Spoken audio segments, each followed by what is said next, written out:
জয় শ্রীকৃষ্ণ বন্ধুরা, আমি আজকে তোমাদেরকে দেখাবো যে আমরা যখন প্যাডওয়ালা ব্লাউজ বানাই তো তার কাটিং তোমরা কিভাবে করবে যদি এরকম পাতলা ব্লাউজের পিস থাকে। তো দেখো এইভাবে যদি আমি ব্লাউজের এরকম পাতলা পিসের মধ্যে অস্ত্রটা বসাই তাহলে দেখো আমাদের যে প্যাডটা লাগাবো পুরো বোঝা যাবে, বিচ্ছিরি লাগবে দেখতে। তো সেই জন্য এই রকম যখনই আমাদের শাড়ি থাকবে তখন কিভাবে তোমরা অস্ত্রটাকে প্যাডওয়ালা কাটিং করবে তো দেখে নাও। তারই ভিডিও আমি এই ভিডিওতে দেখাচ্ছি তোমাদেরকে খুব সহজে পদ্ধতিতে। আর যদি ভালো লেগে থাকে অবশ্যই তোমরা লাইক কমেন্ট শেয়ার করে দিও আমার ভিডিওটাকে। দেখো আমাদের দিকে প্রথমে আগের দিকটা বার করতে হবে ব্লাউজের। তো আমাদের আগের দিকটা বার করতে হবে, তো আমাদের দিকে 4 ফোল্ড নিতে হবে, যে মানে এই অস্ত্র কাপড়টাকে ডবলভাবে রাখতে হবে। তো অস্ত্র কাপড়টাকে দেখো আমি 2 2 4 ফোল্ড মানে টোটাল 4 ফোল্ড রেখেছি। তো যেইভাবে নর্মাল গলার কাঁধ আঁচল ছাতি যেইভাবে নাও সেইভাবে নিয়ে নিবে।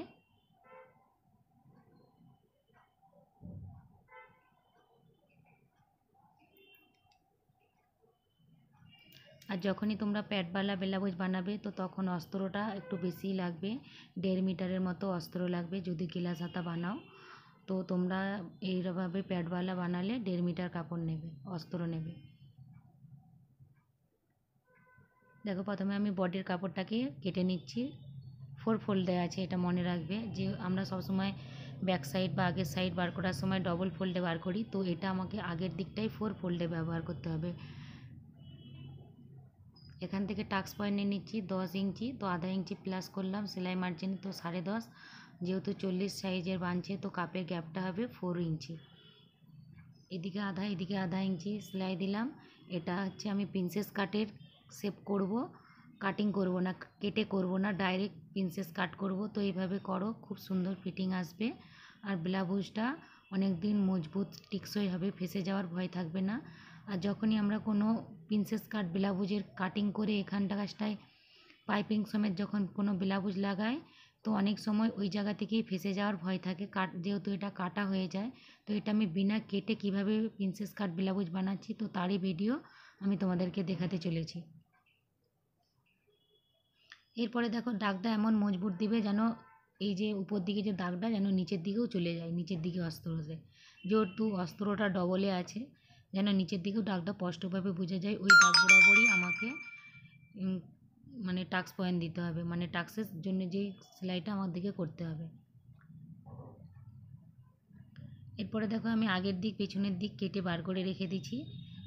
আর পিসটা রয়েছে সোজা দিক, এটা নিচের দিকে, আর উপরেরটা উল্টো দিক। দেখা যায় ডবলে আমি এইভাবে বিছিয়ে নিচ্ছি। আর কাঁধের দিকটা দেখো আমি কাটিনি, জয়েন করা রয়েছে। তো এইভাবে একটা ফোল্ড উল্টে নিয়ে প্রথমে হচ্ছে এরকম কাঁচা সেলাই করবে। যে কাঁচা সেলাই করলে কী হবে, এরকম সিল্কি কাপড়ে খুব সুন্দর কোনো ঝোল ভাব আসবে না। যদি আমি মেশিনে ডাইরেক্ট সেলাই করতে পারতাম, কিন্তু করছি না। আমি একটু কাজে ফিনিশিং চাই, তো ফিনিশিংয়ের সাথে টাইম লাগুক আর যাই লাগুক সেই জন্য আমি কাঁচা সেলাই করেই কাজ করি।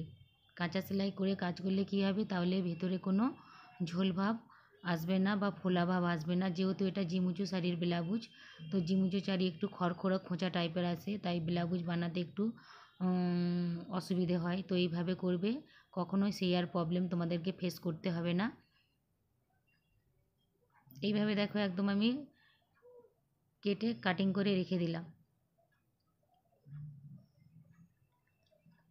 দেখো প্রথমে আমি গোলাটা হচ্ছে বুকরমে তুলে রেখে দিয়েছি। দেখো বুকরমের গোলাটা তোমাদেরকে দেখালাম না, তোমরা তো জানো বুকরমের গোলা কীভাবে বার করবে। এইভাবে দেখো টাক্স পয়েন্টটা সেলাই কীভাবে দিবে। এইদিকে যে ছোট অংশটা রয়েছে উপর দিকে থাকবে মেশিনের, আর এইদিকে দেখো নিচের দিকে আছে বড় অংশটা। তো যেইভাবে দাগ করেছিলাম ওইভাবে দাগ বরাবর এইভাবে আমি সেলাইটা করে নিচ্ছি। তো তোমরা এটা ডবল সেলাই দেওয়ার চেষ্টা করবে।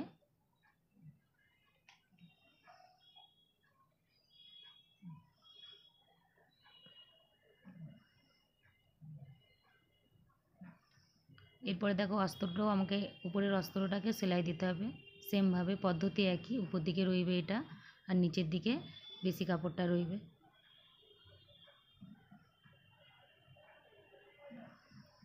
আর এটা তোমরা রাখবে যেন ভিতরের দিকে সেলাইটা থাকে, বাইরের দিকে করবে না, তাহলে দেখতে একটু সুন্দর লাগবে না। তো ভিতর দিকে করলে কী হবে, সেলাইটা দেখো ভিতর দিকে আমার চলে গেছে, তাহলে বাইরের দিকটা, ভেতরে সেলাইটা রয়েছে বাইরে এইভাবে রয়েছে। তো চলো এইভাবে আর একটা টাক্স পয়েন্টটা করে নিচ্ছি। করার পরে দেখো আমাদের যে মিডিল পয়েন্টটা বার করতে হবে টাক্সের জন্য, কাপটা বসবে। তো কাপটার আমাকে প্রথমে সেন্টার বার করতে হবে। তো কাপটা দেখো এইভাবে সোজা থাকবে, এরপরে 4 ফোল্ড করে এইভাবে এখানে একটা দাগ দিয়ে দিবে, বা এইভাবেও দিতে পারো। মিডিলে একটা দেখো দাগ টেনে দেবে, দাগ টেনে দেওয়ার পরে এইভাবে উল্টে নেবে কাপটাকে। তো এইভাবে পিসটা তুলবে, তুলে এই মিডিল পয়েন্টে এই দাগের বরাবর এই দাগটাকে সেমভাবে এখানে জয়েন করবে। করার পরে কি করবে, এখানটা একটা পিন লাগিয়ে নেবে।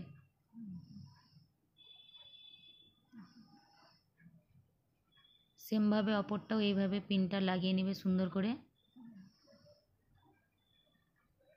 লাগানোর পরে তোমরা চাইলে প্যাডের চারপাশেও আরও এক্সট্রা পিন লাগিয়ে নিতে পারো, আমি আর লাগাচ্ছি না। এরপরে আমাকে মেশিনে সেলাই দিতে হবে। তো আমাকে সবসময় যখনই কাপটা লাগাবো 5 নম্বরের বড়, সবথেকে বড় সেলাই কাপটার উপরে সেলাইটা দিতে হবে, নাহলে মোটা জায়গায় সেলাইটা যাবে না। এরপরে দেখো একটু হাতের সাহায্যে চাপ দিতে দিতে, মানে খুব টানবে না উপরের কাপড়টাকে, তাহলে কী হবে, কাপটা চেপসে যাবে।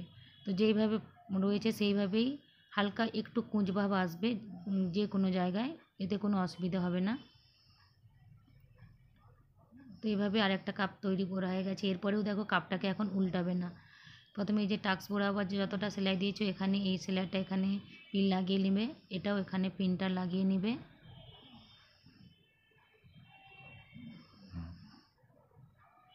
চার সাইড প্রথমে দেখো পিন লাগিয়ে নেবে।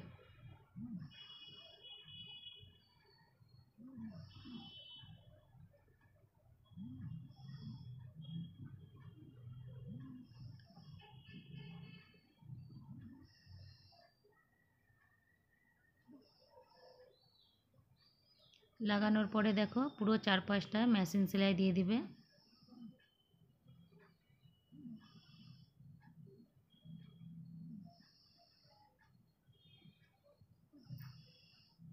যারা যারা নতুন আমার আজকে ভিডিওটা দেখছো, যদি ভালো লেগে থাকে অবশ্যই একটা লাইক করে দিয়ে কমেন্ট করে পাশে থেকো।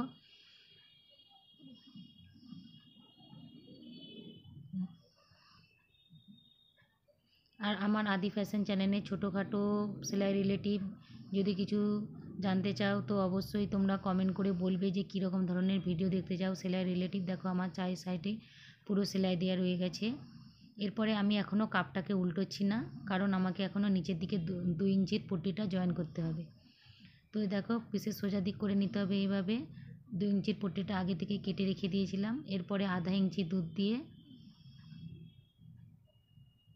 পুরো নিচের দিকটায় সেলাইটা নিয়ে নেবে, করে নেবে।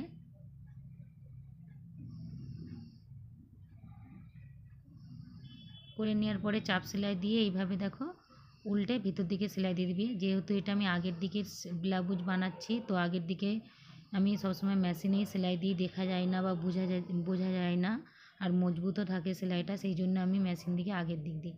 দেখো এইভাবে করবে, মানে খুব সুন্দর যে কাটিং করে প্রিন্সেস কাট ব্লাউজ হয় তার চেয়েও ভালো ফিটিং আসে। তো তোমরা অবশ্যই করে